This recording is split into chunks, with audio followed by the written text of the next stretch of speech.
بسم اللہ الرحمن الرحیم۔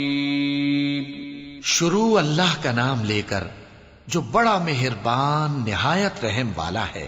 والعصر ان الانسان لفی خسر الا الذین آمنوا وعملوا الصالحات وتواصوا بالحق وتواصوا بالصبر۔ عصر کی قسم کہ انسان نقصان میں ہے مگر وہ لوگ جو ایمان لائے اور نیک عمل کرتے رہے اور آپس میں حق پر چلنے کی تلقین اور صبر کی تاکید کرتے رہے۔ رب اعوذ بک من همزات الشیاطین واعوذ بک رب یحضرون۔ بسم اللہ الرحمن الرحیم۔ الحمدللہ وسلام علی عبادہ الذین اصطفیٰ ولعنۃ الدائمۃ الباقیۃ علی اعدائہم اجمعین من الآن الی قیام یوم الدین۔ اما بعد فقد اوصیکم ونفسی بتقوی اللہ۔ وقال علی بن ابی طالب علیہم الصلاۃ والسلام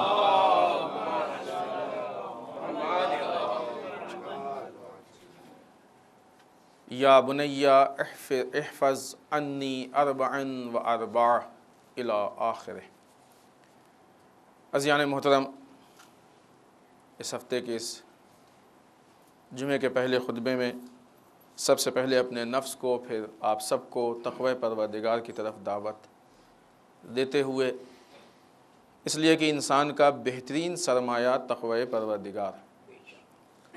حسب دستور سب سے پہلے متقین کی کوالٹیز اور صفات میں سے ایک صفت جو کہ مولا علی کی نگاہ میں، امام المتقین کی نگاہ میں متقی کیسا ہونا چاہیے، ایک کوالٹی، جیسا کہ آپ جانتے ہیں ہر ہفتے ایک کوالٹی، ایک صفت بیان ہوتی ہے تاکہ علی کے چاہنے والے ہر ہفتے ایک قدم یا تھوڑا سا علی سے نزدیک ہو سکے، اس صفت کو اپنے اندر اتار کے اور اس کو اختیار کر کے۔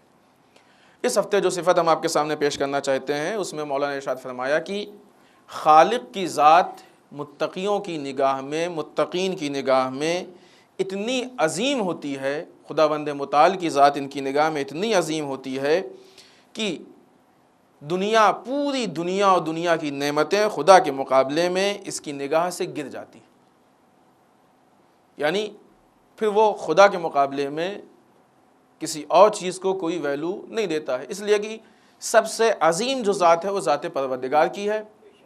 یہ کس کی نگاہ میں؟ متقی کی نگاہ میں۔ اسلام صرف زبانی دعوے پہ بھروسہ نہیں کرتا ہے، اگر انسان زبان سے ایک چیز کہے عمل نہ کرے، یعنی دل میں وہ چیز نہ ہو، وہ چیز اس کے واقعیت میں نہ پائی جائے تو اس کو نفاق کہا جاتا ہے۔ زبان کچھ عمل کچھ، قرآن مجید نے اس کے متعلق کئی جگہوں پہ ارشاد بھی کیا اور ہم نے اس سے پہلے آپ کی خدمت میں مثال بھی پیش کی تھی۔ بعض سورے اسی سلسلے میں نازل بھی ہوئے ہیں کہ خداوند متعال نے کہا کہ فلاں چیز کا انکار کرنے والے تمہیں معلوم ہے کیسے ہوتے ہیں، ان کے صفات یہ ہیں۔ یہ نہیں کہا کہ ان سے پوچھو وہ کیا جانتے ہیں، وہ کیا مانتے ہیں، نہیں، وہ لاکھ دعویٰ کریں، وہ لاکھ کہتے رہیں کہ ہم فلاں چیز کو مانتے ہیں، لیکن آپ ان کے صفات سے پتہ لگائیے کہ وہ کس حد تک مانتے ہیں۔ تو جو انسان سب سے عظیم ترین ذات، ذات پروردگار کو سمجھتا ہے، پھر اس کے لیے دنیا کی ویلو نہیں ہوتی ہے۔ یہ انسان کے ہر قدم پہ اس کا نمونہ اور اس کی دلیل انسان اپنے عملی لائف میں پیش کر سکتا ہے۔ مثلا انسان دوسرے کاموں کے لیے نماز چھوڑتا ہے یا نماز کے لیے کام چھوڑتا ہے، معلوم ہو جائے گا نا، جس کا کام کرے گا اس کی ذات اس کے لیے عظیم، تو جس کے لیے کر رہا ہے وہ عظیم ہو گیا۔ اگر اس نے سارے کام کو چھوڑ کے نماز پڑھ لی تو اس کا مطلب خدا سب سے عظیم، اور اگر نماز کو چھوڑ کے کسی کا کام کر لیا تو اس کا مطلب پھر خدا سے وہ عظیم ہے۔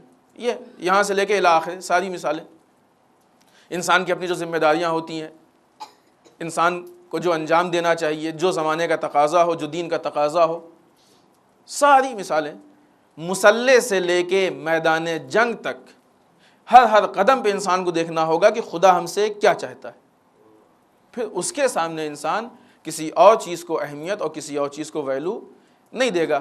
پھر یہی ہوگا کہ چونکہ خدا عظیم ہے لہٰذا سب پہ اس کی بات حاوی۔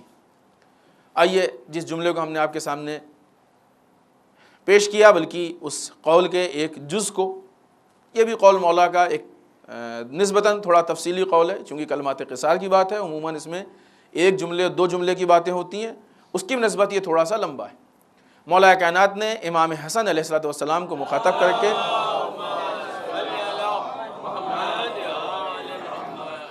ارشاد فرمایا یا بنیا احفظ انی اربع و اربع، اے بیٹے تو ہم سے 4 چیزیں اور 4 چیزوں کو لے لے، اختیار کر لے۔ یہ قول مولا کا کہ جس کو مولا کائنات نے ڈائریکٹ امام حسن کو خطاب کیا ہے، لیکن امام حسن کے لیے مخصوص نہیں ہے۔ ایسا نہیں کوئی کہہ سکتا کہ نہیں تو امام حسن سے کہا لہٰذا ہمارے لیے نہیں۔ عالم اسلام میں، نہج البلاغہ میں، احادیث میں بہت سی ایسی باتیں ہیں کہ جو مولا کائنات نے امام حسن سے کہیں، امام حسین سے کہیں، اپنے بیٹوں سے کہیں، رسول خدا نے اپنے بعض اصحاب سے کہیں۔ مثلا دعائے کمیل ہم لوگ پڑھتے ہیں، مولا کائنات نے اس کو جناب کمیل بن زیاد کو تعلیم کی تھی، لیکن ہم سب پڑھتے ہیں۔ رسول خدا نے جناب ابو ذر کو وصیتیں کی تھیں، نصیحت کہہ لیجئے، وصیت کہہ لیجئے، لیکن ہم سب اس کو پڑھتے ہیں، سب عمل کرتے ہیں۔ تو کسی سے مخاطب کر کے کہنے کا مطلب یہ نہیں کہ یہ اس کے لیے مخصوص، بلکہ وہ کہنے والا خود بتائے گا۔ لہٰذا یہ حدیث بھی، یہ قول بھی امام حسن سے مخصوص نہیں ہے، بلکہ یہ سب کے لیے۔ اب ارشاد فرماتے ہیں کہ 4 چیزیں ہم سے لے لو اور پھر 4 باتیں ہم سے لے لو اور اس کو محفوظ کر لو۔ آج ان جو مولا نے باتیں بتائی ہیں ان میں ایک حصہ ہم آپ کے سامنے پیش کرتے ہیں۔ سب سے پہلی چیز جو مولا نے اس سلسلے میں امام حسن سے خطاب فرما کے ارشاد فرمائی ہے وہ یہ کہ یا بنیا انا اغنى الغنا العقل، انا اغنى الغنا العقل، سب سے زیادہ مالداری اس میں ہے کہ انسان عقل مند۔ سب سے زیادہ غنی انسان وہ ہے، سب سے زیادہ مالدار انسان وہ ہے کہ انسان کے پاس، اصل میں ہمارے یہاں کچھ اصطلاحیں، کچھ تعریفیں بدل گئی ہیں۔ ہم صرف مال دنیا کو مال سمجھتے ہیں، وہ اس اعتبار سے جس کے پاس زیادہ مال ہو اس کو کہا وہ غنی۔ پھر اس کے بعد مولا فرماتے ہیں کہ وہ اکبر الفقر الحمق، اور سب سے بڑی فقیری انسان کی یہ ہے کہ وہ احمق ہو، جسے ہم بیوقوف کہتے ہیں۔ تو معیار عقل، یا یوں کہا جائے کہ معیار غنا کیا ہے؟ عقل ہے، اور بیوقوفی کا معیار کیا ہے؟ وہ فقیری کا معیار کیا ہے؟ بیوقوفی۔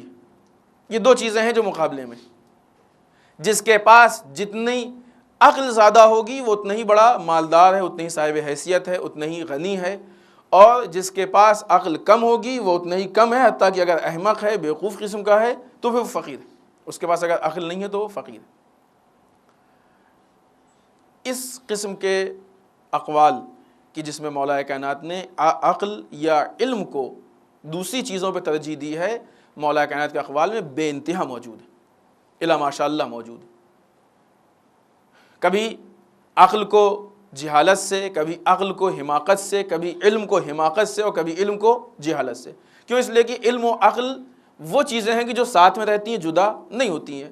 جہاں پہ علم ہوگا وہیں پہ عقل ہوگی۔ ہم لوگوں کے درمیان کنفیوژن ہے، ہم بعض اوقات جاہلوں کو عقل مند سمجھ لیتے ہیں۔ اب انشاءاللہ اگر ہم اپنی بات آپ کے سامنے ثابت کر سکے تو ہم بتائیں گے کہ عقل کہتے کس کو ہیں۔ کبھی ہم کسی ایسے کو عقل مند سمجھ لیتے ہیں کہ جس کے پاس اس چیز کی جانکاری نہ ہو،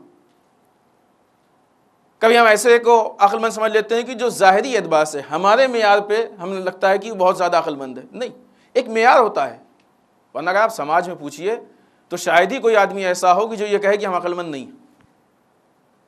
ابھی آپ اس کا فیصلہ کر سکتے ہیں، جمعے کے بعد نیچے کھڑے ہو جائیے، ہر آدمی سے پوچھیے کہ آپ عقل مند ہیں کہ بیوقوف؟ کوئی ایک آدمی بھی آپ کو نہیں ملے گا جو کہے ہم بیوقوف ہیں۔ کوئی کہے گا؟ کوئی نہیں کہے گا، سب کہیں گے نہیں ہم عقل مند ہیں۔ اور 99% لوگوں کا ماننا یہ ہے کہ سب سے بڑے عقل مند ہم ہی۔ اکثریت اسی بات کو مانتی ہے کہ سب سے بڑے عقل مند ہم ہیں، ہمارے سامنے کوئی عقل مند نہیں۔ بڑا سے بڑا بیوقوف بھی یہی سمجھتا ہے کہ ہم سب سے بڑے عقل مند ہیں۔ لہٰذا اگر انسان کا معیار، اچھا سماج و معاشرے کے حساب سے اگر آپ دیکھ لیجئے، چلے ٹھیک ہے بھائی انسان خود کہہ رہا ہے، تو سماج و معاشرے میں بھی ہر طرح کے لوگ ماشاءاللہ موجود ہیں۔ اگر کوئی انسان آ کے خدائی کا دعویٰ کر لے تو اس کو بھی ماننے والے موجود ہیں، کوئی نبوت کا دعویٰ کر لے تو اس کے ماننے والے موجود ہیں، کوئی امامت کا دعویٰ کر لے تو اس کے ماننے والے موجود ہیں، اور آج لا ماشاءاللہ لوگ عالم ہونے کا دعویٰ کر رہے ہیں، ان کے ماننے والے موجود بھی ہیں، اور وہ ساری باتیں ہو رہی کہ جو عالم کے ساتھ ہونی چاہیے وہ ان کے ساتھ ہو رہی ہیں۔ تو سماج میں تو ہر طرح کے لوگ، اسی طریقے سے ہر انسان کو 2-4-10 تو عقل مند ماننے والے آپ کو مل ہی جائیں گے کہ جو کہیں گے نہیں فلاں صاحب بہت عقل مند۔ پوری دنیا بیوقوف کہے گی لیکن 2-4-10 نکل آئیں گے کہ جو کہیں گے نہیں فلاں صاحب عقل مند ہے، ان کو نہیں معلوم، ہمیں معلوم نہیں ان کے واقعات، ہم جانتے ہیں ان کو قریب سے۔ تو طے یہ کیسے ہوگا کہ عقل مند کون ہے؟ یہ کس سے کہتے ہیں عقل مند؟ اگرچہ یہاں پہ ایک بات بیچ میں روک کے ہم کہتے چلیں کہ الحمدللہ مولا کائنات نے اپنے اس جملے میں امیری و فقیری کا فرق بیان کر دیا۔ ہمارے اندر یہ کنفیوژن ہے، ہم یہ سمجھتے ہیں کہ جس کے پاس مال ہے وہ امیر ہے، اور جس کے پاس مال نہیں ہے وہ فقیر ہے. مولا کہتے ہیں نہیں، جس کے پاس عقل ہے وہ امیر ہے اور جو بیوقوف ہے وہ فقیر ہے. کہا جاتا ہے نا کہ علماء کیا، ارے ان کے پاس کیا ہے، یہ تو ایسے ہی ہیں بس. یعنی تحقیر اس انداز سے کہ ان کے پاس مال دنیا نہیں ہے، کھانے کو نہیں تھا اس لیے پڑھ لیا. یعنی اس حد تک توہین کی جاتی ہے.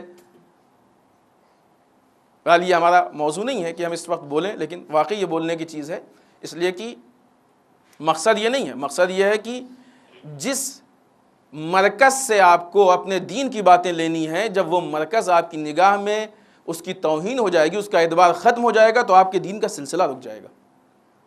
بات یہاں کسی کی ذاتی بات نہیں ہے. بس ایک جملے میں ہم فرق بتا دیں کہ آپ کتنا بھی کچھ اپنے مال سے، کہ جو آپ کا مال دنیا ہے، عالم کو دیجئے، وہ کسی وقت عالم آپ کو واپس کر سکتا ہے، لیکن اس کے دیے ہوئے ایک حرف کو آپ واپس نہیں کر سکتے. آپ کے دیے ہوئے مال کے لیے مولا نے کچھ نہیں کہا، لیکن علم کے لیے مولا کہتے ہیں من علمنی حرفن فقط فسیرنی ابدن. جس نے ہم کو ایک حرف سکھا دیا اس نے ہمیشہ کے لیے اپنا غلام بنا لیا. جس کے ایک حرف کی اتنی قیمت ہو کہ وہ آپ کو غلام بنا سکے، تو اس کے پورے علم کی کتنی قیمت ہوگی، یہ انسان اندازہ لگائے. بہرحال ہم نے پہلے کہا کہ اس وقت ہم کو اس پہ گفتگو نہیں کرنی ہے. ہمیں اس پہ گفتگو کرنی ہے کہ یہ کیسے طے ہوگا کہ عقل مند کون ہے اور بیوقوف کون ہے. ایک آدھ دو مثالیں دیں تاکہ ہمارے چھوٹے بھائیوں کے ذہن میں بات ثابت ہو جائے. ایک تو عقل اس کو کہتے ہیں کہ جہاں پہ ہماری عقل اس لائق ہو کہ ہر چیز میں ہم فیصلہ کر سکیں، جو بھی مسئلہ سامنے آئے ہم فیصلہ کر لیں. دین میں کیا چاہیے، ہمارے پاس اتنی عقل ہے کہ ہم فیصلہ کر لیں. نماز کیسے پڑھنی ہے، کتنی پڑھنی ہے، روزہ کیسے رکھنا ہے، عزاداری کیسے کرنی ہے، سب ہم دھڑا دھڑ فیصلہ کر رہے ہیں. بیمار ہو گئے، ہم نے فیصلہ کر لیا کہ کیا ہونا ہے. ایک ہی ہے کہ نہیں، انسان کو اگر نہیں معلوم ہے تو اس کے بعد والی عقل وہ ہوتی ہے کہ جو انسان کو اس جگہ پہنچاتی ہے جو صحیح مقام پہ پہنچا دے. مثال دیں، انسان بیمار ہوتا ہے، اس کو نہیں معلوم کہ کیا دوا کھانی ہے، عقل فیصلہ نہیں کرے کہ بیماری کیا ہے. ظاہر سی بات ہے عقل و علم مل کے فیصلہ کرتے ہیں، اور علم و عقل میں فرق نہیں. عقل فیصلہ نہیں کر پا رہی کہ کیا کرنا ہے، لہٰذا عقل یہ کہتی ہے کہ ڈاکٹر کے پاس جاؤ. عقل نے اس کو صحیح جگہ پہنچا دیا تاکہ اس کو صحیح علاج ہو جائے. مولا کائنات نے بھی عقل کی تعریف میں ارشاد فرمایا ہے کہ ما عبیدہ بہ الرحمن، عقل وہ ہے کہ جس کے ذریعے سے رحمان کی عبادت کی جائے، وہ حصلہ بہ الجنان، اور جس کے ذریعے سے جنتوں کو حاصل کیا جائے. عقل وہ ہے، یعنی عقل وہ ہے جو انسان کو اس کے مقصد تک پہنچا دے. یہ دوسری عقل ہے. دنیا میں کوئی انسان عقل مند ہو یا بیوقوف ہو، کتنا بھی بڑا عقل مند کیوں نہ ہو، عقل کل کوئی نہیں ہے. کیا مطلب عقل کل؟ یعنی یہ نہیں کہہ سکتا ہے کہ جو کچھ ہماری عقل میں 100% سب صحیح ہے. خطا ممکن ہے، سب سے غلطی ممکن ہے. اس غلطی سے روکنے کے لیے خداوند متعال نے ہمارے لیے انتظام کیا ہے. ہماری پرابلم کیا ہے کہ ہم بعض اوقات لوگوں کی چھوٹی چھوٹی چیزوں کو دیکھ کے کہتے ہیں کہ بڑے عقل مند ہیں. ہم اس کے اصل مقصد کو نہیں دیکھتے ہیں، اصل چیز کو نہیں دیکھتے ہیں، بلکہ چھوٹی چھوٹی چیزوں میں پھنس جاتے ہیں. مثلا ایک مثال دیں، بات تھوڑا سا اور ہماری واضح ہو جائے. آپ کو یہاں سے سفر کرنا ہے، آپ کو یہاں سے مثال کے طور پہ دہلی جانا ہے. آپ یہاں سے نکلے، روڈ پہ گئے، اتفاق کی بات کی، بجائے اس کے کہ جہاں آپ کو دہلی مڑنا تھا اس کے مقابلے میں کسی دوسری روڈ پہ آپ مڑ گئے. مثلا گوا، ہم کو نہیں معلوم کہ مقابلے میں کون سی ہے، بالفرض فرض کر لیجئے کہ ایک طرف دہلی کا راستہ اور ایک طرف گوا کا راستہ ہے. آپ بجائے دہلی کے گوا کے روڈ پہ مڑ گئے. پورے راستے بڑی مہارت سے آپ نے ڈرائیونگ کی، ذرا بھی ایکسیڈنٹ نہیں ہونے دیا. یہ عقل مندی کی دلیل ہے نا، بڑے عقل مند ہے، سمجھدار. آپ نے پورے راستے صدقہ بھی نکالا، خیرات بھی کی، اندھوں کا راستہ پار کرایا، غریبوں کی ہیلپ کی، لوگوں کو پانی پلایا، لوگوں کو کھانا کھلایا، بہت خرچ کیا، بہت اللہ کی راہ میں سب کچھ کیا آپ نے ہے. لیکن کیا بتائیے کہ ان سب کے باوجود آپ اپنے مقصد تک پہنچ جائیں گے؟ کیوں؟ اس لیے کہ جو مقصد کا صحیح راستہ ہے اس پہ نہیں ہے آپ. ہم لوگ یہ جو راستے میں ڈرائیونگ کی عقل ہے اس کو عقل مندی سمجھتے ہیں. ہم لوگ یہ چھوٹے موٹے جو صدقات اور خیرات ہیں اس کو عقل مندی سمجھتے ہیں. ہم لوگ یہ چھوٹے چھوٹے جو خدمات ہیں ان کو عقل مندی سمجھتے ہیں، ہے کہ نہیں؟ اسی کے مقابلے میں ایک دوسرا انسان تھا، وہ مڑا، وہ اتفاق سے صحیح مڑ گیا. اتفاق سے کیا معلوم تھا اس کو، اس کے پاس اس کا ہادی تھا، رہنما تھا. وہ دہلی کے راستے مڑ گیا مثلا. اب وہ اس راستے پہ جا رہا، ممکن ہے اس کی ڈرائیونگ اتنی اچھی نہ ہو، تھوڑا سا کہیں پہ ٹھوکر بھی لگ گئی، چھوٹا موٹا ایکسیڈنٹ بھی ہو گیا. راستے میں تھوڑا سا اس نے قانون کی مخالفت بھی کر دی، جریمہ بھی لگا، یہ سب ہے، لیکن ان سب کے باوجود وہ کہاں پہنچے گا؟ دہلی، اپنے مقصد پہنچے گا۔ ہاں، اتنی مخالفت نہ کر لے کہ یہ ایکسیڈنٹ یا جریمے کی وجہ سے مثلا جیل یا ہاسپٹل پہنچ جائے، اتنی بھی مخالفت نہیں ہونی چاہیے کہ انسان ایکسیڈنٹ یا جریمے کی وجہ سے جیل یا ہاسپٹل پہنچ جائے، ورنہ اگر چھوٹے موٹے مسائل پیش آتے ہیں تو وہ پہنچے گا۔ تو اب فیصلہ کیجئے کس کی عقل زیادہ بڑی ہے، کون عقل مند ہے، کون احمق ہے، کون عقل مند ہے، کون بیوقوف ہے۔ ہم یہ چھوٹی چھوٹی چیزوں کی عقل مندی کو دیکھتے ہیں، اصل عقل مندی نہیں دیکھتے۔ انسان کی نگاہ میں جو اس کے مقصد کا راستہ ہے، اس مقصد کے راستے کو انسان کو اختیار کرنا چاہیے۔ وہ ساری اچھائیوں کے باوجود مقصد تک نہیں پہنچ سکتا ہے، یہ تھوڑی بہت برائیوں کے باوجود پہنچ گیا۔ ان دونوں میں یہی فرق ہے۔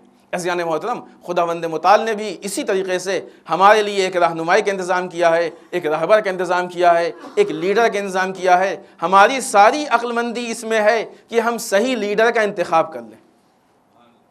اگر صحیح لیڈر کا انتخاب ہے تو اب اگر راستے میں چھوٹی موٹی خرابیاں پیدا ہو جاتی ہیں تو کوئی بات نہیں، لیکن چونکہ لیڈر صحیح ہے لہٰذا ہم اپنی صحیح جگہ پہ پہنچیں گے۔ عقل مندی اس میں ہے۔ ہم کو جہاں عقل مندی دکھانی ہوتی ہے وہاں نہیں دکھاتے ہیں، جہاں نہیں دکھانی ہوتی ہے وہاں دکھاتے ہیں۔ ہم کو مرجع کے انتخاب میں عقل مندی دکھانی ہے کہ عالم وقت کو مرجع مانے۔ اب جب دکھا دی ہے اور عالم وقت کو مان لیا ہے تو اس کی تقلید یہ ہماری ذمہ داری ہے۔ اب ہم کو مسائل میں عقل مندی دکھانے کی ضرورت نہیں ہے۔ ہم کیا کرتے ہیں، مرجعیت کے انتخاب میں عقل مندی نہیں دکھاتے ہیں۔ ہمارے اماں ابا ان کی تقلید کرتے تھے، محلے والے کرتے تھے، فلاں نے کہہ دیا کر لی۔ اب جب تقلید کر لی تو اب مسائل میں عقل مندی دکھاتے ہیں۔ یہ مسئلہ کیسے کہہ دیا، یہ بات کیسے کہہ دی، اب تک تو ایسی تھی اب ایسے کیسے ہو گئی۔ یہ آپ کی عقل دکھانے کی جگہ نہیں ہے، یہ آپ کی فیلڈ نہیں ہے۔ آپ اپنی فیلڈ میں عقل مندی دکھائیں۔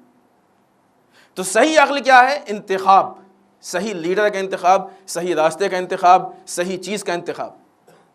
پھر جب اس کے حوالے آپ اپنے آپ کو کر دیجیے گا، پھر اگر چھوٹی موٹی غلطیاں بھی ہیں تو انشاءاللہ خدا معاف کرے گا اور خدا آپ کو اپنے مقصد تک پہنچا دے گا، سوائے اس کے کہ اتنی بڑی غلطی نہ ہو کہ آپ کو راستے سے منحرف کر دے۔ لہٰذا مولا کائنات کی نگاہ میں عقل اور فقر یہی انسان کی امیری اور غریبی، اس کے علاوہ مولا کائنات کی نگاہ میں امیری اور غریبی کا کوئی معیار نہیں ہے۔ کیوں؟ اس لیے کہ اگر غریبی اتنی ہی بری چیز ہوتی تو ہمارے ائمہ ظاہری طور پہ اس غربت کی زندگی کو نہ گزارتے، ان کے پاس بہترین شہنشاہی کی زندگی ہوتی ہے، اگرچہ معنی حقیقی میں وہی شہنشاہ تھے، ان کے مقابلے میں کوئی شہنشاہ نہیں تھے، لیکن جس ظاہری چیز کو ہم معیار سمجھتے ہیں اس کے اعتبار سے بات کر رہے ہیں، ورنہ ظاہری اعتبار سے تو جس کے لیے ہم بات کریں اس میں بھی یہی ہے۔ آج کا ہمارا عالم، آج کا مرجع، آج کا ولی فقیہ، وہ آج ہمارے لیے سب سے بڑا ہے، سب سے زیادہ اہمیت رکھتا ہے، بھلے اس کے پاس مال ہو نہ ہو، جو بھی حالات ہو، لیکن وہ شہنشاہ تو ہے ہی ہے، وہ بادشاہ تو ہے ہی ہے، وہ ہمارا حاکم ہے، وہ ولی ہے ہمارا۔ لیکن چونکہ معیار نگاہ کا جو اعتبار ہے اس میں فرق ہو گیا ہے، لہٰذا مشکلات پیدا ہو رہی ہیں۔ تو ہمارے لیے بہت اہم ہے کہ ہم معیار عقل کو پہچانیں، ہم معیار حماقت کو یعنی بیوقوفی کے معیار کو پہچانیں، کسے عقل مندی کہتے ہیں، کسے بیوقوفی۔ کہیں پہ انسان کا بات کرنا عقل مندی ہوتا ہے اور کہیں پہ بات نہ کرنا عقل مندی ہوتا ہے۔ کس مجتہد نے کیا فتویٰ کیسے دیا، یہاں پہ بات کرنا عقل مندی نہیں ہے، یہاں پہ بات کرنا عقل مندی نہیں ہے، بلکہ بات کرنا بیوقوفی۔ کیوں؟ یہ آپ کی فیلڈ کے باہر ہے۔ کبھی آپ نے دیکھا ہے کہ ایک انسان ڈاکٹر کے پاس دوا لے کے آیا اور آنے کے بعد گھر میں بیٹھ کے یہ دوا کیوں دے دی، کیا وجہ تھی، کیا دلیل تھے اس کے پیچھے؟ سامنے والا فون کہے گا کہ تمہاری فیلڈ کی چیز نہیں، کیا بیوقوفی کی بات کر رہے؟ سامنے والا فون کہے گا کہ یہ بیوقوفی کی بات ہے، وہ سمجھا ہے ہم عقل مندی کی بات کر رہے ہیں، معلومات ہے۔ نہیں، جو انسان ایک چھوٹی سی ٹیبلٹ کے لیے یہ نہیں بات کر سکتا ہے کہ کیا صحیح کیا غلط ہے، وہ آیات کے لیے کیا بات کرے گا؟ اور آج تو بالائے ستم یہ کہ وہ لوگ جو صحیح سے آیات پڑھ نہیں پاتے ہیں وہ آ کے بات کرتے ہیں کہ کیسے کہہ دیا اور یہ کیسے آ گیا۔ ایک آیت میں 25 غلطی ہوتی ہے، وہ کہتے ہیں کہ صاحب مرجع نے یہ کیسے کہہ دیا اور مجتہد نے کیسے کہہ دیا۔ جس کے پاس آیت کا صحیح تلفظ نہیں ہے وہ اعتراض کرتا ہے، یہ خود ایک طرح کی مظلومیت ہے، کہنے والے کی حماقت ہے اور اس عالم کی مظلومیت ہے۔ بہرحال بہت بنیادی چیز ہے اور بڑی بیسک چیز ہے، اگر ہم نے اس کو اپنا لیا تو انشاءاللہ یہی وہ چیز ہے کہ جو ہم کو ہدایت تک پہنچائے گی، کیونکہ مولا نے وعدہ لیا ہے کہ 4 چیزوں کو اور پھر 4 چیزوں کو اختیار کر لو، پھر اس کے بعد اس عمل کے ساتھ کوئی چیز تم کو نقصان نہیں پہنچا سکتی ہے۔ انسان کو سب سے زیادہ اس بات میں غور کرنا چاہیے کہ عقلی تقاضے کیا ہیں، عقل انسان کو کہاں لے جا رہی ہے۔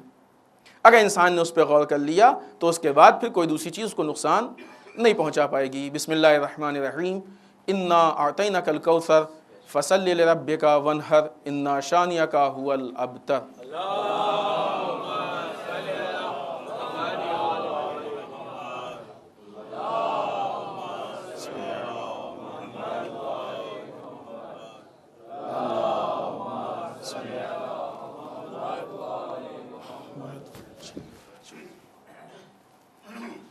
رب اعوذ بک من ھمزات الشیاطین واعوذ بک رب یحضرون۔ بسم اللہ الرحمن الرحیم، الحمد للہ الذی لا یبلغ مدحتہ القائلون ولا یحصی نعماہ العادون ولا یؤدی حقہ المجتہدون۔ اللہم صل وسلم علی صاحب الدعوۃ النبویہ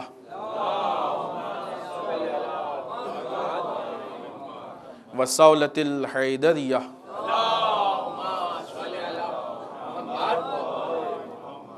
والعصمت فاطمیہ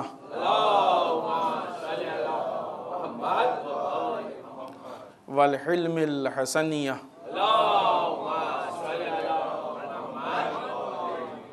والشجاعت الحسینیہ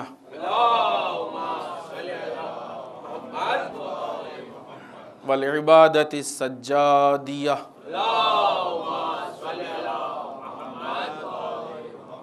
والآثار الباقریہ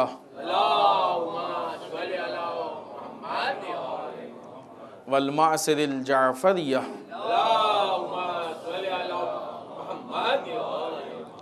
والعلوم الکاظمیہ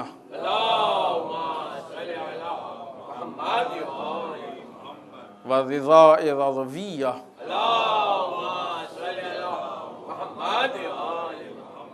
والجود التقویہ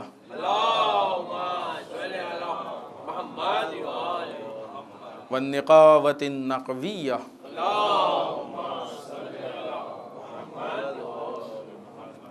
والحیبة العسکریہ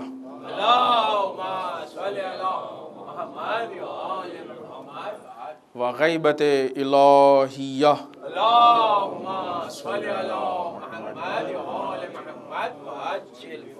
ولعنۃ الدائمۃ الباقیۃ علی اعدائہم اجمعین من الان الی قیام یوم الدین، اما بعد۔ اس دوسرے خطبے میں بھی سب سے پہلے ہم تقوی پروردگار کی طرف اپنے نفس کو اور آپ سب کو دعوت دیتے ہوئے اور اس تاکید کے ساتھ اس ہفتے کی مناسبات میں سب سے پہلی اور اہم ترین مناسبت کہ جس کا تعلق ہفتے سے نہیں بلکہ پورے مہینے اور آنے والے مہینے سے ہے، وہ یہ کہ یہ ایام عزا ہیں۔ سرکار سید الشہداء ان کے تمام اعزاء و اقارب و انصار کی شہادت کی تسلیت آپ سب کی خدمت میں ہم پیش کرتے ہیں۔ یہ قربانی ذریعہ و وسیلہ ہے کہ دین کو صحیح طریقے سے محفوظ رکھ کے ہم تک پہنچائے۔ عزاداری اس خزانے کا نام ہے کہ جو ہمارے دین کو ایک نسل سے دوسرے نسل تک منتقل کرتا ہے۔ اگر عزاداری نہ ہو تو اس دین کو منتقل کرنے میں یا مشکل ہو یا تقریباً ناممکن ہو جائے، یعنی آسان نہ ہو۔ لیکن عزاداری وہ جگہ ہے کہ جو درسگاہ، یہ عزاداری ایک نہیں، ہر اعتبار سے ہمارے لیے درسگاہ بھی ہے اور ہمارے لیے مکتب فکر بھی ہے۔ یہ ایسا نہیں ہے کہ ہم فلاں جگہ مجلس میں گئے، اگر نہ جاتے تو جن کی مجلس تھی وہ اعتراض کرتے اس لیے چلے گئے، کیا کریں روز کوئی نہ کوئی مجلس میں جانے اس لیے چلے گئے۔ نہیں، مجلس میں انسان جائے اس لیے جائے کہ وہاں سے کچھ سیکھ کے اٹھنا، اور اگر سیکھنے کو نہ ملے تو اپنی اس بات کو یا تو مجلس کے بانی تک یا ذاکر تک بڑے احترام کے ساتھ پہنچا دے کہ ہم کو اس مجلس میں کچھ نہیں ملا، تاکہ وہ اس اعتبار سے مجلس میں تبدیلی پیدا کرے۔ اس لیے کہ ایک مجلس کی بنیاد پہ کئی انسان کو جواب دینا پڑے گا۔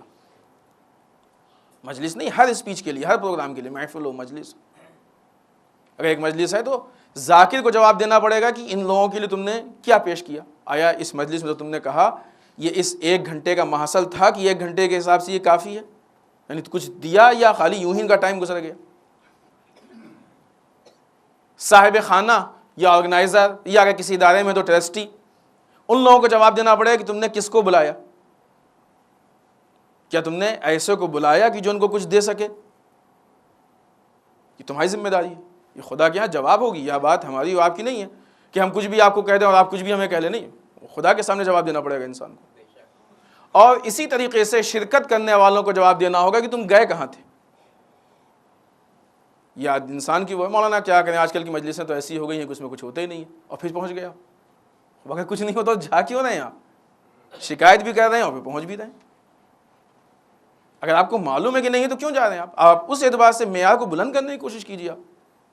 لہٰذا ہر انسان کو اس بات کا جواب دینا پڑے گا کہ انسان نے کیا لیا، انسان نے کس حد تک لیا۔ اگر آپ کو یاد ہو تو ہم نے کسی موقع پہ آپ کے سامنے یہ بات پیش کی تھی کہ ہم کو ایام اعزا کے بعد اپنا حساب و کتاب کرنا چاہیے کہ ہم نے اتنے دنوں میں یا اتنی مجلسوں میں کیا لیا، کتنے ہم آگے بڑھے، یہ حساب و کتاب بتائے گا۔ ورنہ اتنے دن گزر گئے ہیں ہم کو عزاداری مناتے ہوئے، غم حسین میں گریا کرتے ہوئے، غم حسین میں شرکت کرتے ہوئے، ہم کو امام حسین کے کتنے میسج یاد ہیں، جناب زینب کی کتنی باتیں معلوم ہیں، امام سجاد کے کتنے خطبے ہم کو معلوم ہیں۔ یہ ہمارے حساب و کتاب کا ذریعہ ہے۔ عزاداری کے سلسلے میں کچھ جوانوں نے ہم سے کچھ سوالات کیے اور ہم کو ایسا لگا کہ یہ چونکہ ایک عرف عام میں ماحول بن گیا ہے، لہٰذا ہم چاہتے ہیں کہ اس کو ہم آپ کے سامنے ڈسکس کر لیں تاکہ اگر کسی کے ذہن میں کوئی ایسا وہ ہو تو مسئلہ حل ہو جائے۔ ایک جوان آ کے ہم سے کہتے ہیں کہ مولانا نجف میں لوگ ہر طرح سے عزاداری کرتے ہیں، لہٰذا جو نجف میں لوگ عزاداری کرتے ہیں جس طریقے سے بھی کرتے ہیں وہ سب کی سب معتبر ہے۔ نجف میں انسان جیسے بھی عزاداری کرتا ہے، جلوس نکالتا ہے، وہ سب کی سب معتبر ہے۔ کیوں؟ اس لیے کہ وہاں پہ ہمارے مراجع رہتے ہیں، اگر اس میں سے کچھ غلط ہوتا تو ہمارے مراجع اس کو ٹوک دیتے اور منع کر دیتے۔ مراجع کرنا، ٹوکنا اس بات کی دلیل ہے کہ جو کچھ ہو رہا ہے سب صحیح، بہت اچھی بات ہے۔ آپ لوگ زیارت پہ تشریف لے گئے ہوں گے نجف، مراجع سے ملنے بھی گئے ہوں گے۔ آپ کے قافلے میں کچھ لوگ ایسے بھی ہوں گے جو داڑھی نہیں ہوگی ان کے، شیو کر کے گئے ہوں گے، وہ ہوگا کسی کے ساتھ اتفاق۔ جب وہ مراجع سے ملنے گئے ہیں تو کیا مراجع نے ہر آدمی کو ٹوکا ہے کہ تم نے داڑھی کیوں نہیں رکھی، کیوں مونڈ دی؟ سب کو ٹوکا ہے مراجع نے؟ نہیں ٹوکا۔ خوب اگر نہیں ٹوکا تو کیا داڑھی مونڈنا جائز ہو گیا؟ یہ لوگوں کو کنفیوز کیا جاتا ہے، مراجع نہیں کہہ رہے ہیں تو جائز ہو گیا۔ کس نے کہہ دیا؟ یہ جاہلانہ بات ہے یہ ایک دم۔ اصل مراجع کی ذمہ داری بھی نہیں کہ ایک آدمی کو پکڑ کے کہیں، ان کا کام ہے اصل حکم بیان کرنا، دین بیان کرنا۔ نجف میں نہانے کیا کیا ہوتا ہے؟ نجف میں لوگ چوری بھی کرتے ہیں، مراجع ہر چور کو جا کے پکڑ کہتے ہیں کہ چوری مت کرو۔ لوگ جھوٹ بھی بولتے ہیں، غیبت بھی کرتے ہیں۔ نہانے کتنے جرائم ہوتے ہیں، کیا مراجع سب کو جا کے منع کرتے ہیں کہ یہ نہ کرو؟ ضروری نہیں کہ ہر چیز پہ ہر آدمی کو روکے، یہ لوگوں کو بہکانے کی بات ہے۔ یقیناً اس کی بنیاد سازش کے تحت ہے، ورنہ وہ دین، اور یقین اگر کسی نے ذرا سا بھی دین کے بارے میں تھوڑا سا بھی پڑھا لکھا ہے تو ایسی باتیں نہیں کر سکتا ہے۔ کیوں؟ اس لیے کہ دین میں اصلاً یہ کوئی دلیل ہی نہیں ہے کہ عالم جس بات پہ چپ ہو جائے وہ صحیح ہو جائے۔ کوئی بتائے ہم کو کہیں سے کوئی دلیل ہو، کسی فقہ میں کوئی دلیل ہو، یہ اصول میں کوئی دلیل ہو، کسی توضیح مسائل میں کوئی دلیل ہو، کسی حدیث میں کوئی دلیل ہو، کسی روایت میں کوئی دلیل ہو، بتائیے کہ کسی بات کو دیکھ کے اگر علماء چپ ہو جائیں تو بات صحیح ہو جائے۔ یہ چیز صرف ایک صنف کے لیے ہے، وہ معصومین کے لیے۔ معصومین جو کہہ دیں، معصومین جو عمل کر لیں، اور معصومین جس چیز کو دیکھ کے خاموش رہ جائیں، وہ ہمارے لیے حجت ہوتا ہے، نہ کہ مراجع۔ مراجع دیکھ کے چپ ہو جائیں، نہیں، دلیل تھوڑا علمی میدان میں اندر جائیے، سمجھنے کی کوشش کیجیے۔ اب مشکل یہی ہے کہ جب ہم کسی غیر پڑھے لکھے سے دین لیں گے تو ملے گا کیا؟ پھر دین کی جگہ پہ دکانداری ملے گی، اور کیا ملے گا؟ مراجع کی چیز پہ چپ ہو جائیں تو وہ سب صحیح ہو گیا؟ نہیں ہو سکتا۔ آج بعض حالات کی بنیاد پہ ایک عرصہ ہو گیا آغا سیستانی نجف کے روضے میں نہیں تشریف لائیں، تو کیا شیعوں کے لیے روضے میں جانا غلط، منع ہو گیا، حرام ہو گیا؟ ایسے نہیں ہوتا ہے کہ مراجع جو کریں وہی ہمارے لیے شریعت ہو جائے، جس بات پہ چپ رہیں وہ شریعت ہو جائے۔ خوب اگر چپ رہیں شریعت ہو گئی تو جو کر رہے ہیں وہ تو اور بڑی شریعت ہو گئی۔ مراجع کا کام ہے حکم کا بیان کرنا۔ یہ نہایت احمقانہ اور نہایت بیوقوفی والی گفتگو ہے، بلکہ جاہلانہ گفتگو ہے کہ مراجع دیکھ کے چپ ہے لہذا سب جائز ہو گیا۔ خلاف علم ہے، یہ ہماری دلیلوں کے خلاف ہے۔ صدر اسلام میں اسلام کو برباد کرنے کے لیے ایسی سازشیں چلی گئی تھیں کہ جن سازشوں کو ہمارے علماء اس ٹائٹل سے یاد کرتے ہیں، اجتہاد در مقابل نص، نص کے مقابلے میں اجتہاد۔ نص کہتے ہیں دلیل کو، اجتہاد کہتے ہیں کہ کسی چیز کے حکم کو معلوم کرنے کے لیے کوشش کرے انسان۔ جس چیز کے لیے کلیئر دلیل موجود ہے اس میں اجتہاد نہیں کیا جاتا ہے، کوشش نہیں کی جاتی، بلکہ اس دلیل پہ عمل ہوتا ہے۔ روزے کے لیے دلیل موجود ہے، روزہ واجب ہے۔ نماز کے لیے دلیل واجب ہے کہ نماز واجب ہے۔ نماز کے لیے کوئی اجتہاد نہیں کرے گا کہ نماز واجب ہے کہ نہیں واجب ہے، نہیں، موجود ہے دلیل۔ اسی طریقے سے اس حکم کے لیے دلیل موجود ہے کہ جس بات پہ ہمارے معصومین چپ ہوں وہ حجت ہے، مراجع کے لیے اصلا نہیں ہے۔ لہٰذا اب کوئی یہاں پہ اگر اجتہاد کر رہا ہے تو اجتہاد وہ ہے جو نص کے مقابلے میں، اور یہ ہمارے شیوا نہیں ہے، یہ اغیار کا شیوا ہے، دوسروں کا شیوا ہے۔ لہٰذا یہ دلیل ہمارے جوانوں کو کنفیوز تو کر سکتی ہے، دلیل نہیں بن سکتی۔ یہ ہوتا ہی ہے کہ جب دلیلیں پیش کی جاتی ہیں تو سامنے سے اتنی یا تو الفاظ کے اعتبار سے اتنی سجی ہوئی ہوتی ہیں یا چرب زبانی کے اعتبار سے اتنی خوبصورت ہوتی ہیں کہ ہمارے جوان پہلی بات میں امپریس ہو جاتے ہیں، اس کو مان لیتے ہیں، اور پھر اس کے بعد بہک جاتے ہیں، اور آہستہ آہستہ خود اس پہ اتنا اصرار ہوتا ہے، اتنی مرتبہ وہ ریپیٹ ہوتا ہے کہ وہ خود ایک دلیل بن جاتی ہے۔ ارے ہوتا ہے، آپ کیسے کہہ رہے ہیں، یہ خود ایک دلیل بن جاتی ہے۔ لیکن نہیں، ہم کو الفاظ میں نہیں جانا ہے۔ اگر آپ کو یاد ہو تو ایام ازاں سے پہلے ہم نے ایک بات آپ کے سامنے پیش کی تھی، فنکاری نہیں ہے ہمارے یہاں، علم میں یار یہ چیزیں فنکاری میں آتی ہیں کہ اچھے الفاظ میں انسان کہہ دیتا ہے۔ لہٰذا یہ دلیل بالکل بے بنیاد ہے کہ اگر مراجع کسی بات پہ چپ رہیں تو وہ چیزیں ہمارے لیے جائز ہو جائیں گی، ورنہ اگر وہ لوگ کہ جنہوں نے شیونگ کی ہے، جنہوں نے داڑھی بنائی ہے اور بنا کے مراجع سے مل کے آئے ہیں، تو وہ یہ کہہ سکتے ہیں کہ داڑھی کا موننا ہمارے لیے اب جائز ہو گیا اس لیے کہ مراجع نے دیکھا، ہم کو کچھ نہیں کہا۔ ہمارے سامنے ایسی مثالیں ہیں کہ جو لوگ اس حالت میں گئے مراجع انہوں نے کچھ نہیں کہا، کیونکہ وہ آلریڈی حکم دے چکے ہیں۔ ایسا نہیں کہ ہر آنے والے کو ہر نیا حکم بیان کریں گے، ہاں بولتے ہیں، یہ بھی نہیں کریں گے نہیں بولتے ہیں، بولتے ہیں جہاں پہ مناسب سمجھتے ہیں بولتے ہیں، وہ ایک الگ چیز ہے، جہاں پہ مناسب سمجھتے ہیں بولتے ہیں، جہاں ضرورت سمجھتے ہیں بولتے ہیں، لیکن اگر نہ بولیں تو یہ نہ بولنا دلیل نہیں ہے۔ کل کو کوئی یہ پھر جوانوں کو نہ بہکائے کہ نہیں صاحب فلاں جگہ تو بولے ہیں، فلاں جگہ تو بولے ہیں، ٹھیک ہے بولیں، اچھی بات ہے، انہوں نے ضرورت سمجھی بولیں، لیکن سوال اس بات کا ہے کہ کیا مراجع کی خاموشی دلیل ہے؟ نہیں۔ آپ سارے مراجع سے، سارے آیات اعظام سے، سارے علماء سے اس سوال کو لکھ کے پوچھ لیجئے کہ کسی بھی فعل پہ اگر مراجع اس کو دیکھ کے چپ رہیں تو کیا وہ فعل جائز سمجھا جائے گا؟ نہیں۔ یہ ہمارے جوانوں کے ذہنوں کو کنفیوز کیا جا رہا ہے۔ عزاداری کے لیے ہم نے پہلے بھی کہا تھا، عزاداری شریعت کے دائرے کے اندر ہونی چاہیے۔ کیوں؟ اس لیے کہ شرعی چیز ہے۔ عزاداری کو شریعت کے دائرے میں ہونا چاہیے، کیوں؟ اس لیے کہ عزاداری عبادت ہے، عبادت شریعت کے دائرے میں ہوتی ہے، شریعت سے باہر نہیں ہوتی ہے۔ جو لوگ یہ سمجھتے ہیں کہ عبادت شریعت سے عزاداری شریعت سے باہر ہے، وہ اس بات کے منکر ہیں کہ عزاداری عبادت ہے۔ زبان سے بھلے ہی نہ ہو لیکن یہ عملی انکار۔ آپ نماز پڑھتے ہیں، کس سے پوچھتے ہیں نماز کیسے پڑھیں؟ مراجع سے پوچھتے ہیں۔ روزہ رکھتے ہیں، کس سے پوچھتے ہیں؟ علماء بتاتے ہیں، توضیح المسائل مراجع۔ حج کس سے پوچھتے ہیں؟ علماء سے پوچھتے ہیں۔ زکوٰۃ، خمس، جہاد کس سے پوچھتے ہیں؟ علماء سے پوچھتے ہیں۔ پھر یہ عزاداری کون سی عبادت ہے جو کسی سے نہیں پوچھا، جو دل چاہے وہ کر لیا؟ اگر عبادت ہے تو اس کا بھی تو کوئی طریقہ ہوگا، اس کے لیے بھی تو کوئی بیان کرے گا، اس کا بھی تو کچھ شرعی دائرہ ہوگا۔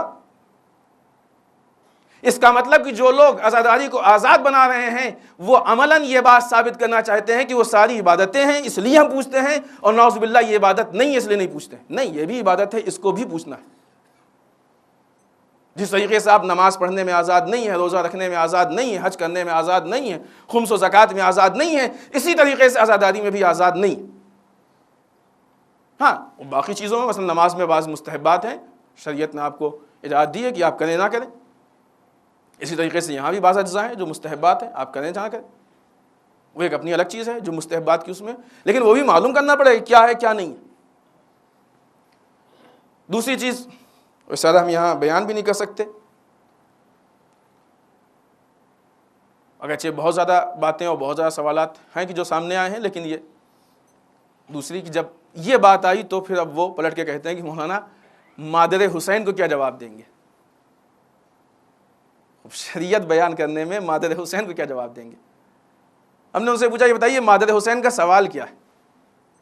کیونکہ جملہ تو آپ نے بارہ سنا ہوگا نا، مادر حسین کو کیا جواب دیں گے، مادر حسین کو کیا جواب دیں گے. یہ ہر آدمی کہتا ہے مادر حسین کو کیا جواب دیں گے. خوب جواب کسی سوال کے مقابلے میں ہوتا ہے. ہر آدمی یہ تو کہتا ہے کہ مادر حسین کو جواب کیا دیں گے، آج تک کسی نے بتایا کہ مادر حسین کا سوال کیا ہے. مادر حسین پوچھیں گے کیا ہم سے؟ جواب تب دیا جاتا ہے جب سوال ہو نا، بغیر سوال کے جواب نہیں ہوتا. مادر حسین ہم سے کیا پوچھیں گے؟ انسان کیا پوچھتا ہے؟ اگر یہاں پہ اعلان کیا جائے کہ مثلا کل جتنے لوگ آئیں گے سب مثلا ٹوپی لگا کے آئیں گے، اس کے بعد کوئی لگا کے نہ آئے تو انسان پوچھے گا کہ کیوں نہیں لگا کے آئے. لیکن اگر اعلان نہیں ہوا تو کسی سے پوچھنے کا حق ہے؟ ہم پوچھے کہ بھائی کیوں نہیں لگائے ٹوپی آپ نے؟ حق ہے کوئی حق نہیں، اس لیے کہ کسی نے کہا ہی نہیں ہے. سوال اس چیز کا ہوتا ہے جس کا مطالبہ ہو، اگر مطالبہ نہ ہو تو سوال نہیں ہوتا.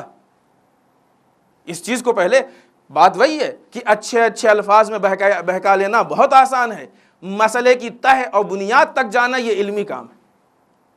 جتنا انسان کے پاس علم ہوتا ہے اتنی انسان بنیاد و تہ میں جاتا ہے. مادر حسین نے جس چیز کا مطالبہ کیا ہے، مادر حسین اس چیز کا سوال کریں گی. اب جا کے آپ تاریخوں کو اٹھا کے دیکھیے، احادیث و روایت کو اٹھا کے دیکھیے کہ مادر حسین نے کیا ہم سے مانگا ہے، امام حسین نے کیا مانگا ہے. امام حسین نے کیا کہا؟ امت کی اصلاح یہ مانگا ہے، امر بالمعروف یہ مانگا ہے، نہی عن المنکر یہ مانگا ہے، حق کی طرف دعوت دو یہ مانگا ہے، برائیوں سے روکو یہ مانگا ہے، دین کے لیے جان دے دو یہ مانگا ہے، دین کی حفاظت کرو یہ مانگا ہے. اگر کوئی انسان اس کو نہیں کرتا ہے وہ ڈرے کہ مادر حسین کو کیا جواب دیں گے. جو اس کو نہیں کرتا ہے وہ ڈرے مادر حسین کیا جواب دیں گے. سوالات کی لسٹ تیار کر لیجئے روایات کی نگاہ میں، پھر یہ طے کیجئے مادر حسین کیا جواب دیں گے.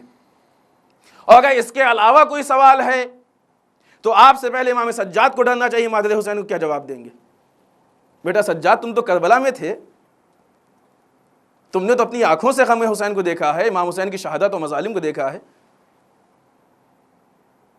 پھر وہ سوال ان سے نہیں ہوگا، ہم سے ہمارے بنسبت ان سے زیادہ ہوگا، دوسرے ائمہ ان سے زیادہ ہوگا، اصحاب ان سے زیادہ ہوگا، آیات اعظام ان سے زیادہ ہوگا، علماء ان سے زیادہ ہوگا. ان سب کے بعد بہت آخر میں ہم تک باری آئے گی. ہوتا یہ ہے ہمارے یہاں کہ ہم ہر چیز کو کسی امام کسی معصوم کا نام دے کے کسی مناسبت کو لگا کے اتنا مقدس بنا دیتے ہیں کہ انسان اس نام کے احترام میں چپ ہو جائے. یہاں پہ احترام نہیں ہے بلکہ یہ نام کی بے احترامی ہے، یہ نام کی بے احترامی ہے. کربلا مقصد حسین سے خالی نہیں ہو سکتی، اس لیے کہ میدان کربلا میں سر کاٹنے اور سر کٹانے کی جنگ نہیں تھی، میدان کربلا میں مقصد کو بچانے کی جنگ تھی. ہم کربلا کی یاد کس لیے مناتے ہیں؟ مقصد کے لیے ہم یاد مناتے ہیں. اگر آج ہماری عزاداری مقصد کربلا اور مقصد حسین سے خالی ہے تو ہم کیسے کہہ سکتے ہیں کہ ہم حسین کے ناصر ہیں؟ ہم کیسے کہہ سکتے ہیں کہ ہم مادر حسین کو جواب دے دیں گے؟ مادر حسین سوال کریں گی، یقیناً سوال کریں گی، اس چیز کا سوال کریں گی جس کا مطالبہ امام علی نے کیا ہے، جس کا مطالبہ جناب سیدہ نے کیا ہے، جس کا مطالبہ امام حسن نے کیا ہے، جو چیز امام حسین نے مانگی ہے اس کا. کل رات کی مجلس میں ہم نے اس پہ تفصیل سے گفتگو کی کہ امام حسین نے ہم سے کیا کیا مانگا ہے. جو لوگ تھے انہوں نے اس بات کو سنا ہوگا. آج ہم اس کو مزید ریپیٹ کرنا نہیں چاہتے اس لیے کہ دامن وقت میں بھی اتنی گنجائش نہیں رہ گئی ہے. امام حسین نے کیا کیا مانگا ہے ہم اس کی ایک لسٹ بنا لیں. ان چیزوں کو انجام دینا ہمارے لیے ضروری ہے، واجب ہے. مادر حسین جب بھی کوئی بات ہوتی ہے ایک ایسی چیز کی جس کے پیچھے کوئی سوال ہی نہیں ہے، ہم اس جواب کے پیچھے بھاگ رہے ہیں جس کا سوال کبھی ہم کو پتہ نہیں. بھائی کیسا معمہ بن گیا ہے، سوال نہیں معلوم جواب ڈھونڈ رہے. کوئی بتائے تو سوال کیا ہے مادر حسین کا، کوئی روایت آیت کچھ تو لے کے آئے انسان کہ مادر حسین نے یہ کہا. تو سوال ہوگا تب تو جواب کی بات ہے، سوال ہی نہیں، جواب کہاں سے آئے گا؟ لہذا عزاداری بہت سمپل چیز ہے، عمل کے اعتبار سے بہت واضح چیز ہے اور بہت کلیئر چیز ہے. ہماری مشکل یہ ہے ہمارے درمیان اتنی گنجلک ہو اس لیے گئی ہے، انصاف سے ہر آدمی اپنا خود حساب کرے. اس نے عزاداری کو امام سجاد کے خطبوں سے لیا یا اپنے کلچر سے لیا؟ اس نے عزاداری کو جناب زینب کی سیرت سے لی ہے یا اپنے سماج سے لیا؟ کہاں سے لیا آپ نے؟ جہاں سے لیا ہے ویسے ہی ملے گی. آپ لوہے کی دکان پہ کھڑے ہیں اور چاہتے ہیں سونا مل جائے، کہاں سے ملے گا آپ کو؟ یہ آپ کی حماقت ہے کہ آپ گئے غلط جگہ پہ ہیں. اور پھر اس کے بعد اسی لوہے کو سونا سمجھ رہے ہیں. پھر یہاں پہ ہم آ کے ایک بات کہیں گے کہ نماز وہ عبادت ہے کہ پوری دنیا میں ایک طرح پڑھی جاتی ہے. روزہ پوری دنیا میں ایک طرح رکھا جاتا ہے. حج ساری دنیا والے ایک طرح کرتے ہیں. لیکن عزاداری میں آ کے کچھ چیزوں میں تبدیلی ہو جاتی ہے. ہمارے یہاں ایسے ہوتا ہے, آپ کے یہاں ایسے ہوتا ہے, یہاں ایسے ہوتا ہے, وہاں ایسے ہوتا ہے. کیوں؟ نماز نہیں بدلی, روزہ نہیں بدلا, حج نہیں بدلی, یہ عزاداری کیوں بدل گئی؟ دعوت فکر ہے, انسان سوچے. کربلا بیش قیمتی چیز کا نام ہے. کربلا بہت اہم چیز کا نام ہے. اسلام کی بقا کربلا پہ ڈیپینڈ ہے. کربلا و عزاداری کو کمزور نہ ہونے دیں تاکہ اسلام کمزور نہ پڑنے پائے. بس آخر میں بڑے اختصار سے ایک آخری پوائنٹ کی طرف, حالات حاضرہ کے مطابق وقت کے یزید امریکہ اور اسرائیل نے ایک مرتبہ پھر ایام اعزا میں اپنے حملوں کو تیز کر کے اس بات کا ثبوت دے دیا کہ ان کا واقعی یزید سے رشتہ ہے.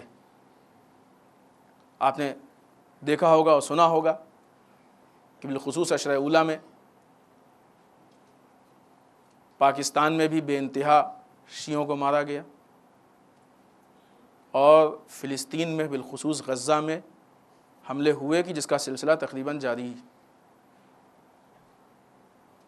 یہ کربلا کے تقاضوں میں سے ایک تقاضا ہے. کربلا جو چاہتا ہے اس میں سے ایک چیز ہے. کیا؟ کہ جب بھی حق کے خلاف گفتگو ہو انسان آواز اٹھا دے. کبھی بھی انسان ظلم کو برداشت نہ کرے. امام حسین کا کیا مشہور جملہ ہے؟ انا للہ و انا الیہ راجعون علی الاسلام السلام اذ بلیت امت براع مثل یزید. انا للہ و انا الیہ راجعون, کلمہ استرجاع کہ ہم اللہ کے لیے, پلٹ کے ہم کو وہیں جانا ہے. یہ کسی مصیبت کے وقت پڑھا جاتا ہے. عام طور سے اپنے آپ ہی جب کسی کے مرنے کی خبر ہوتی ہے تو پڑھا جاتا ہے. اس کے بعد اس اسلام پہ ہمارا سلام. سلام کیا مطلب؟ یہ کوئی سلام تعلقات والا نہیں ہے. یہ وہ سلام ہے جس کو قرآن نے کہا کہ جب جاہل تم سے مخاطب ہو قالو سلام, تم کہہ دو سلام. یہ وہ سلام ہے, خدا حافظی والا سلام. اس اسلام پہ ہمارا سلام کہ جس کا حاکم یزید جیسا شخص ہو. یعنی اگر حاکم غلط ہو تو اس پہ اعتراض کرنا یہ کربلا کی ذمہ داریوں میں سے ایک ذمہ داری. جس انسان نے جتنی طاقت اس اعتبار سے قیام کرے, اعتراض کرے, اپنی بات کو پہنچائے اور ظلم کے خلاف کھڑے ہونے کو دنیا کے سامنے ثابت کرے. اس لیے کہ عام آدمی کی خاموشی سے ظلم بڑھتا ہے. اسی لیے تو امام سجاد نے کہا تھا کوفے والوں سے کہ اگر تم رو رہے تو تمہارے باپ کا قاتل کون ہے؟ ان کی غلطی کیا تھی؟ ان کی غلطی یہ تھی کہ میدان کربلا کی جنگ میں نہ وہ ادھر تھے نہ ادھر تھے بلکہ خاموش تھے. امام سجاد کی نگاہ میں خاموشی خود ایک ظلم ہے, خاموشی خود ایک جرم. لہٰذا کربلا سے جو ہم کو درس و پیغامات ملتے ہیں ان میں سے ایک پیغام یہ ہے کہ دنیا میں جب بھی کہیں ظلم ہو, جب بھی کوئی غلط کام ہو تو ہماری یہ ذمہ داری کہ اس کے خلاف ہم آواز اٹھا کے اس بات کو ثابت کریں کہ ہم ان کے ساتھ نہیں ہیں. کم سے کم اتنا کریں, ورنہ اگر ہمارے اندر امکانات ہیں اور ہمارے اندر صلاحیت پائی جاتی ہے تو ہم ظالم کے مقابلے میں آ جائیں اور مظلوم کا ساتھ دے دیں, جیسا کہ میدان کربلا میں ہوا ہے. آئیے آخر میں ایک بار پھر ہم اس بات کی طرف آپ کو متوجہ کر دیں کہ یہ مجلس, یہ عزاداری, یہ وہ چیز ہے کہ ہر مجلس ہمارے نفس کا ایک بڑھتا ہوا قدم. ہم یہ دیکھیں کہ اس مجلس کے بعد ہم کتنا آگے بڑھیں. یہ حساب کتاب ہمارے لیے بہت ضروری ہے. بارگاہ پروردگار میں دعا کرتے ہیں پالنے والے ہم سب کو اعمال صالحہ کی توفیق عنایت فرمائے. بار اللہ ہمارے قبیحہ سے محفوظ رکھے. بار اللہ ہمارے گناہوں کو بخش دے. بار اللہ ہمارے مرحومین کو بخش دے. پالنے والے اسلام و مسلمین کی حفاظت فرما. بار اللہ دشمنان اسلام کو نیست و نابود کر دے. بار اللہ جو بیماروں نے شفاء کامل و عاجل عنایت فرما. بار اللہ جو بے روزگار ان کو روزگار عطا فرما. بار اللہ جو برسر روزگار ان کی روزی میں خیر و برکت عطا فرما. بار اللہ جو پریشان حال ان کی پریشانیوں کو دور فرما. بار اللہ جو لا ولد ان کو اولاد صالح عنایت فرما. بار اللہ جن کی شادیوں مشکلات ان کے مشکلات کو حل فرما. بار اللہ ہمارے علماء کا سایہ ہمارے سروں پہ باقی رکھ. بار اللہ رہبر و مراجع کو طول عمر عنایت فرما. بالا امام کے ظہور میں تعجیل فرما، ہمیں ان کے اعوان و انصار میں شریک ہونے کی توفیق عنایت فرما۔ ربنا تقبل منا انک انت السمیع العلیم۔ بسم اللہ الرحمن الرحیم۔ قل هو اللہ احد اللہ الصمد لم یلد ولم یولد ولم یکن لہ کفوا احد۔